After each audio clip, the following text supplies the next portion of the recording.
है, इसमें रूपांतरित चट्टान कौन सा है बताइए। संगमरमर, अभी आप पढ़े थे, संगमरमर क्या है? रूपांतरित चट्टान है।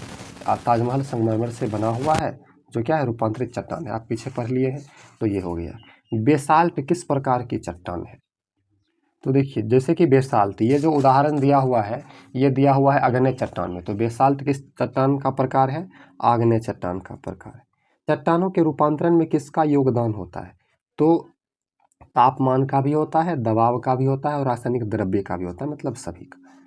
देखिए, जो चट्टान ज्वालामुखी से निकले लावा के ठंडा होने से बनती है, डैश चट्टानें कहलाती है। तो आग्नेय चट्टान होगा, क्योंकि आप पढ़े हैं पिघला हुआ पदार्थ जब पृथ्वी के अंदर से निकलता है, इसमें क्या हो जाएगा? आग्नेय चट्टान। दूसरा, जिन चट्टानों में परत पाई जाती है उन्हें डैश चट्टानें कहा जाता है। अब जिसमें परत पाई जाती है उन्हें परतदार चट्टान कहेंगे, या जैसे कि यहाँ पर अवसादी चट्टान में आप पढ़े होइएगा, इसमें परत पाई जाती है, तो इस प्रकार से परतदार चट्टान भी हो सकता है। तो यहाँ पर हम लिख देंगे परतदार चट्टान। ज्वालामुखी से निकला गर्म पदार्थ डैश कहलाता है। गर्म पदार्थ जो निकलता है लावा कहलाता है, ठीक है। अत्यधिक डैश एवं डैश के कारण चट्टान के लक्षण बदलते हैं, अत्यधिक ताप एवं दाब के कारण, ठीक है। अब देखिए, सेंधा नमक, ग्रेनाइट और संगमरमर। संगमरमर कौन सा चट्टान है? तो संगमरमर जो है, यहाँ पर आपका हो जाएगा संगमरमर रूपांतरित चट्टान है, क्योंकि ये रूपांतरित होकर बनता है। अब है ग्रेनाइट और सेंधा नमक। देखिए, सेंधा नमक जो है ये रूपांतरित चट्टान होगा, और उसके बाद संगमरमर जो है अग्नेय चट्टान से रूपांतरित होकर बनता है। वैसे ये भी आंसर सही है, लेकिन अग्नेय से रूपांतरित होकर बनता है, और ग्रेनाइट जो होता है अवसादी चट्टान से बनता है, ठीक है। हमने इसका उत्तर जाना। अब यहाँ पर कुछ प्रश्न उत्तर है, देख लीजिए। तो चलिए इसका उत्तर एक एक करके जानते हैं। कौन नंबर का प्रश्न है? चट्टान किसे कहते हैं? उदाहरण के साथ स्पष्ट कीजिए। उत्तर होगा क्रस्ट के सभी कठोर एवं मुलायम पदार्थ चट्टान कहलाते हैं। क्रस्ट मतलब धरती, जैसे पत्थर, बालू, रेत, मिट्टी आदि। अगला है, चट्टानों का रूपांतर कैसे होता है? स्पष्ट कीजिए। उत्तर होगा अत्यधिक ताप एवं दबाव के कारण पृथ्वी के नीचे स्थित चट्टानों में रूपांतरण हो जाता है। इसके अलावा जब दोनों ओर से दबाव पड़ता है तो बीच का चट्टानी भाग रूपांतरित हो जाता है। आपका अगला प्रश्न है, अवसादी चट्टान तथा आग्नेय चट्टान में अंतर स्पष्ट कीजिए। उत्तर होगा इसका, तो आग्नेय शेल मैग्मा और लावा के जमने से आग्नेय चट्टान का निर्माण होता है। इसे प्राथमिक चट्टान के रूप में भी जाना जाता है।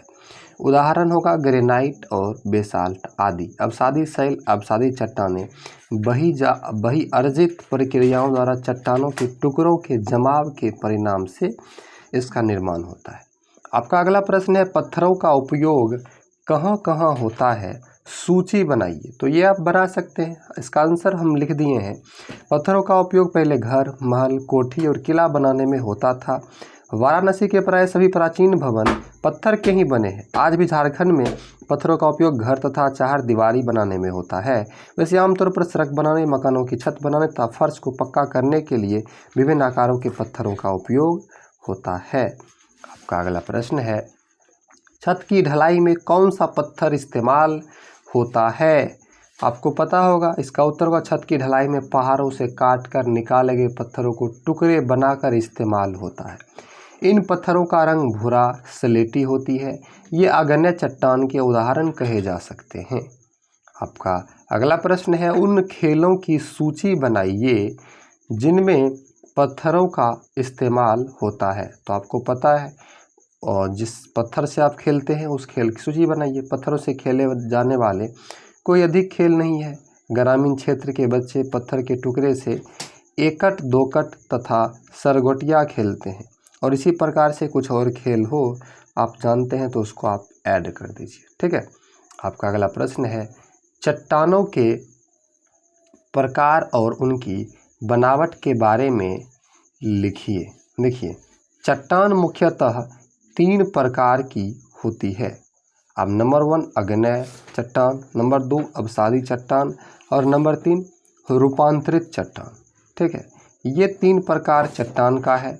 अग्नेय चट्टान क्या है? तो पृथ्वी के अंदर पिघला पदार्थ धरातल पर आने के क्रम में कभी पहले ही जम जाता है और कभी धरातल के ऊपर पहुंचकर जमता है। ऐसी चट्टाने में परत नहीं होती, इसमें रवा पाया जाता है। ठीक है, तो ये हो गया अग्नेय चट्टान। दूसरा आपका है अवसादी चट्टान।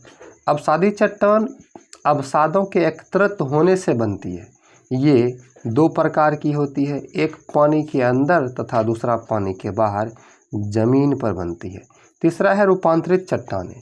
कभी कभी अग्नेय या परतदार चट्टाने में ताप और दाब की वृद्धि होती है।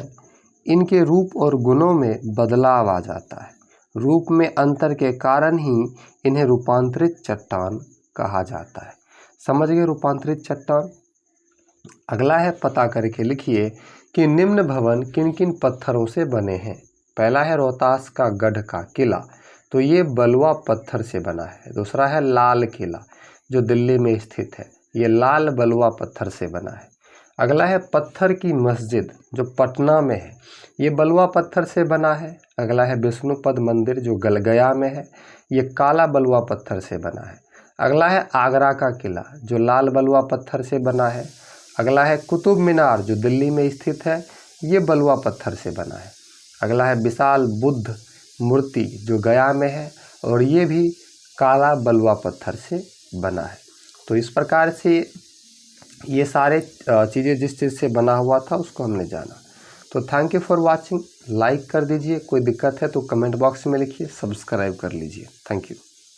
तो इस वीडियो में हमने आपको ये दूसरा चैप्टर का पूरा चैप्टर आपको समझाया और इसका क्वेश्चन आंसर भी बताया। तो वीडियो अच्छी लगी तो लाइक कर दीजिए, चैनल को सब्सक्राइब कर लीजिए ताकि तीसरा चैप्टर जल्द ही आपको मिले। थैंक यू, मिलते हैं अगले वीडियो में।